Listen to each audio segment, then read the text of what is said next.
Написах Маската на гнева, защото вярвам, че е важно още от ранна детска възраст да говорим с децата за емоциите. И особено за емоцията гняв.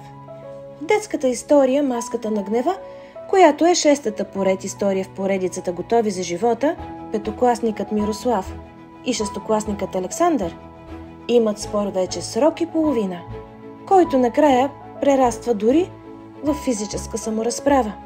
За съжаление, нещо много познато на всички ни, нали? Чрез историята аз се старая да помогна на децата да опознаят по-добре тази силна и неприятна емоция гнева. Да научат как да я овладяват по здравословен начин за тях самите, но и за другите. Но как бихме могли да променим нещо, ако първо не го опознаем? И както казва психологът в историята, госпожа Проданова, гневът е също като огъня в камината.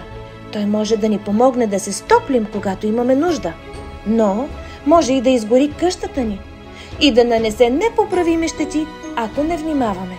По същият начин, гневът ни помага да се защитим, ако почувстваме, че нещо ни заплашва или пък някой се държи по начин, който не одобряваме.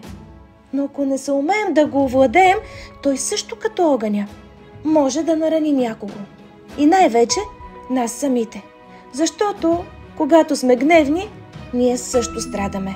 В предговора си към книгата детският психолог Димитрина Проданова написа: Маската на гнева е една поетично представена стратегия за справяне с гнева.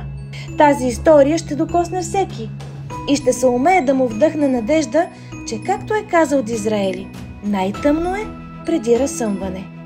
И че дори гневът, който може да бъде едно от най-разрушителните чувства, може да претърпи метаморфоза към добро.